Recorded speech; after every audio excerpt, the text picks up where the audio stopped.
Hey guys, and welcome back to today's video. In today's video, we're going to be talking about the 2026 Senate election prediction as of today, April the 6th of 2025. Now we're still nearly 20 months away from the election, so there's still a lot of uncertainties.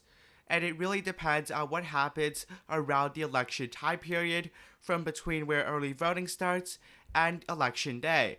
However, so far, things are not looking too good for the Trump administration. The S&P 500 is down more than 15% since Trump was inaugurated. Many people argued that the S&P 500 was too high either way before Trump took office, but that's certainly not a good outlook. Additionally, the Trump tariffs are starting to get into effect, with a 10% tariff coming into effect and upwards of about another additional 40% tariff in certain countries. The effect of that on groceries prices are not that clear as of right now, and different type of items are getting hit with different margins. That being said, it's obvious that grocery prices will go up due to these tariffs. So it really raises the question, what's going to happen in 2026? Honestly, it's still too early to say, just because the American electorate has a short type of memory, and what happens 20 months before Election Day won't have that big of an effect. Nevertheless, as of right now, it doesn't look too good for the Republican Party and their midterm prospects. Let's still get started into the electoral map either way. I'm going to start off here with the Democratic Party. Many of these states I don't expect them to be too competitive. If they were about a 12% margin or plus in 2020, I just don't expect them to be competitive. So these are states where I think Democrats are most certainly going to end up winning in. Oh wait, sorry, not the state of Maine, but that should give Democrats a total of 41 Senate seats. Republicans will also get their Senate seats. A lot of these states that were kind of competitive in 2020 will not really be competitive in 2026. We're talking about states like South Carolina, Montana, Kansas, Kentucky. A lot of these Democratic candidates field millions and millions of dollars into some of these races, like Jamie Harrison field I think $80 million back in 2020 in South Carolina just to lose the state by 10%. Some of these states are really not worth it in terms of Democrats actually putting in money. So really, these are the states that would be considered safe for both parties, which brings Democrats to 41 and Republicans to 47. And that kind of unleashes the fundamental advantage Republicans have on this electoral map. Republicans currently start off here with 53 Senate seats, and Democrats start off with 47. It's going to be more difficult for Democrats to win just because Republicans fundamentally win most of the small states, and despite the fact that Republicans generally lose the popular vote, they won in 2024, but historically they generally lose it. The problem with the Democrats is that they win in the big states, which count just as much as any smaller state, and thus Democrats are currently down. I'm going to start off here with the Democratic likely states just because Democrats are currently down in the total vote count. So Colorado and New Mexico are really no-brainers. These states are likely Democratic states in any environment, but especially in a midterm environment under a Trump administration, the opposing party generally wins more seats and performs a bit better. I do believe that Colorado and New Mexico, they're going to go Democratic. Minnesota as well, I believe the Democratic incumbent there, Tina Smith, should be able to win. It was a kind of competitive race back in 2020, but now as she is the incumbent, she should be able to win by a relatively comfortable 5 to 8% margin, despite the fact that she was first elected in 2020 with less than the majority of the vote. Similarly, I think in New Hampshire here, New Hampshire Democratic incumbent Jeanne Shaheen won re-election back in 2020 by about 15.6%. Now, there could be a serious Republican running in this race. You could talk about someone like Kristen Sununu running, which would definitely end up shaking up this race. However, right now, I don't think that's likely, and if that's the case, Shaheen is definitely quite a popular Democrat. And even in 2024, Maggie Hassan, who's not as popular as Jeanne Shaheen, won by about 10% against Republican Donald Bolduc. You can look at it here. 2022. It just does not seem like that race will be too competitive in 2026. So New Hampshire is likely Democrat. Now talking about the likely Republican states, I think Iowa will be likely Republican. Democrats fueled a lot of money there in 2024 and in 2020, and they lost that race. Joni Ernst won by 6.5%. Theresa Greenfield drastically underperformed expectations. That race is not really that competitive. We talk about the state of Florida. I believe this is a special election because there was no election in 2020 to fill the seat by, I believe, Marco Rubio. And I just don't think that this race will be super competitive. Florida is a heavily right trending state. The state has voted for a Republican, I believe, in 2024 by about 13%, if not a bit more. So that's going to be a likely Republican state. It's not safe because there's no incumbent, but it's still not going to be competitive. I also struggle to believe that Ohio will be competitive. It's a state that's consistently won by the Republicans. Maybe if Sherrod Brown was to run for this race, because, this was J.D. Vance's seat back in 2022, between 2022 and 2024. If, Sherrod Brown runs, this could be potentially competitive. But since the fact that Sherrod Brown actually lost by 3.6% as an incumbent to Bernie Moreno, who's someone who's certainly not very popular, it should come as no surprise that Sherrod Brown will probably end up losing the seat even if he was to run, and I think he fully understands that. I personally don't think he will run in 2026, and if that's the case, this would definitely end up being about a likely Republican Senate seat. The next state on my radar, and the final state that's going to be likely Republican in my opinion, will be the state of Texas. John Cornyn is definitely more popular than Ted Cruz, and even Cruz was able to win by 8.5% against Colin Allred. So I really don't believe that John Cornyn will have any type of struggle in winning in 2026 unless the national environment is really bad for the Republican Party. That does leave me with 4 seats here to talk about, which are the lead/tilt states. I'm just going to move in geographical order here, starting off here with the state of Michigan. In the state of Michigan, we really have a very competitive Senate seat in 2026. In 2020, incumbent Democrat Gary Peters defeated Republican John James by about 1.7%, or a margin of just over 90,000 votes. This was a very competitive race. John James was kind of abandoned by the Republican Party after polls showed that he was going to lose by around 8%. He lost by a quarter of that, about 2%. Now, this race is still very much up in the air. There's a lot of undecided factors.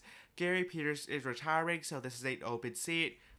And it really depends on what the national environment is in 2026, and also how much of the vote Democrats could win in the state of Detroit. So Detroit, or Wayne County, encompasses roughly about 13% of the electorate in the state of Michigan. Biden won about 68.5% of the vote there in 2020. He won the state by just under 3%. Peters won 67.5%. He won the state by a little under 2%. But Harris only won about, 63% of vote there. That was about a 30% margin, if not slightly less. And that's how Kamala Harris lost the state by about 1.5%. So really, it comes down to Detroit. How much of the Arab American population can Democrats win back, which I think they'll get more than what it was in 2024, but not necessarily at the levels of 2020. We'll also be taking a look at how much of the vote Democrats are able to get in the suburban areas, like Oakland County. Biden won it by 14. Harris won it by 10. These are the type of margins we're going to be looking at. Are Democrats able to get those massive numbers in the urban/suburban areas? Because if yes, Democrats have a good chance. If no, they don't. Right now, just based on what's happening in the kind of current environment, as well as the fact that there have been some bad news for the Trump administration, it looks like Trump's popularity is going to tank. I still give the narrow advantage to the Democratic Party, but it's all subjected to change. Now going to the state of Maine. So in the state of Maine back in 2020, Susan Collins was supposed to have the scare of her life. However, she was able to win by almost 10%. The race was not as close as people expected, despite the fact that Biden won the state by about 8 to 9%. Given the fact that the state of Maine has trended a bit more towards the Republican Party every single election, and the fact that Susan Collins' moderate image makes her pretty popular with a lot of voters, I still think that this is probably going to go for Susan Collins. just because Sarah Gideon was projected to win, had a lead in polls, had a massive fundraising advantage, had a massive war chest, and still lost. I still believe that Susan Collins is the narrow favorite. That being said, the state has become at least more competitive and more within reach for Democrats in terms of winning against Susan Collins. Collins won by 40% in 2014, only won by single digits in 2020, but that's in part due to the more polarizing environment. In the end, it kind of depends. If Susan Collins compromises more towards the Trump administration, and Trump's approval ratings are really bad, Susan Collins could lose, but right now she's still more of an institution in Maine, and thus I'm going to give the race narrowly to the Republican Party by about 3 to 4%. I would say out of the 4 competitive races, this is probably the easiest to call.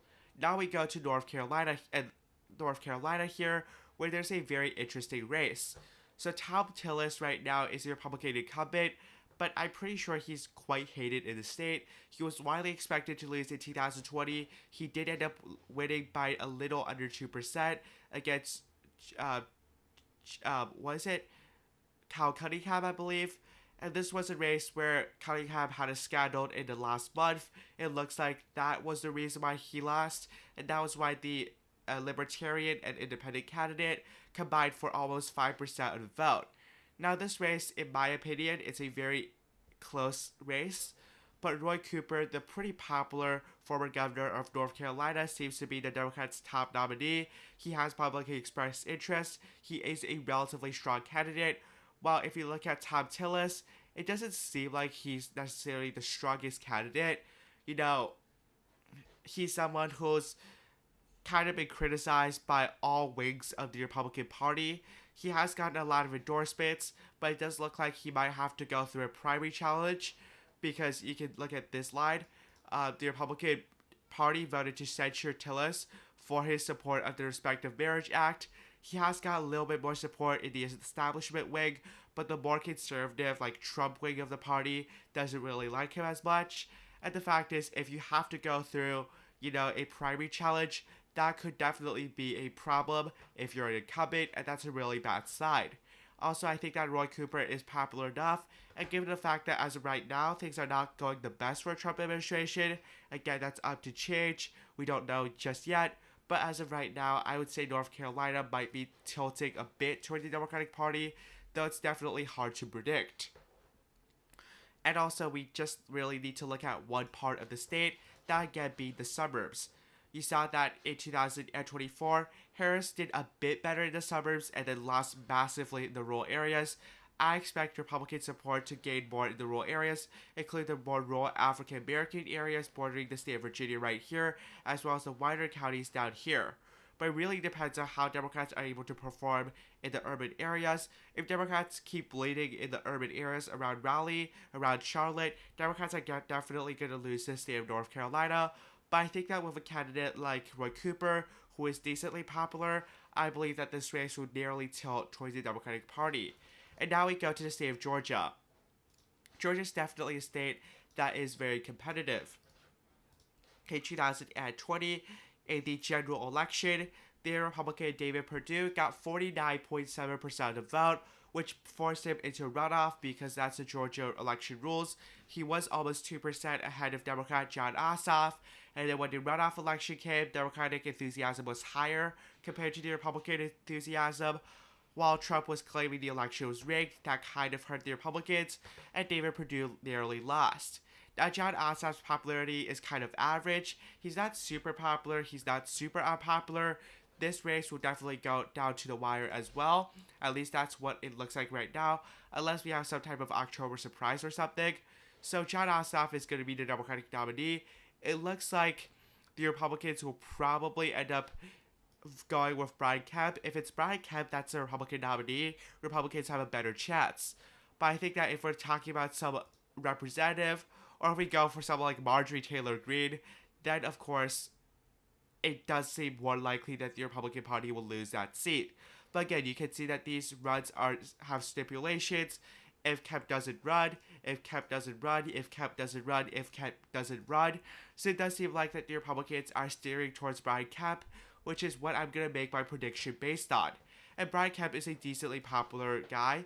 If you look at the presidential race, the governor's race back in 2024, no, 2022, the governor's race back then. So we saw that Kemp won the state against Stacey Abrams, who is a pretty well-known Democrat. He won by 7.5%. That's a really big margin, and that's really good for him as well as the incumbent governor. Now, I don't think he's going to win by 7.5%, but his appeal in the more, suburban areas is a really big boost for the Republican Party. You can see this county map here. Again, kind of Brian Kemp outperformed other Republicans, especially in the Fulton area, Cobb County, Gwinnett County, those type of counties. And I do believe that someone like Brian Kemp would be enough to take down Jon Ossoff. Now, it's really hard to predict right now. We're too far away from the election. We talk about the urban/suburban regions. It really kind of depends on the national environment. It also depends on voters' perception at the time of the election. Do they like Jon Ossoff, their incumbent senator, more, or someone like Brian Kemp? It's hard to predict at this moment in time, but I would give Brian Kemp as the narrow favored. This is around the same as my prediction a few months ago. This is only my second prediction. It's bound to change. Nothing has really changed since my first prediction. And what I'm going to say is this. Republicans are definitely heavily favored to win the Senate, just because even if they lose all swing states, they're at 51 seats. Because Republicans, they don't have a lot of seats they need to defend, and Republicans just come in with a 3-seat advantage. And also, even Republicans randomly lose another seat, they're still at 50. The Vice President, J.D. Vance, still breaks the tie, albeit both parties obviously want the most number of seats they could get, just so that Trump would have an easier road to pass legislation and not get blocked by one or two Republican senators, for example, Susan Collins, Lisa Murkowski, while Democrats want to gain more seats so that they set them up a bit better in the future, or alternatively kind of block some of Trump's legislation if they're able to get one or two crossover votes. Anyways, that concludes this video. I would definitely say that Georgia and North Carolina are the two closest races. Potentially Michigan, Maine could flip, although I doubt it. Thank you so much for watching. Have a nice day. Goodbye.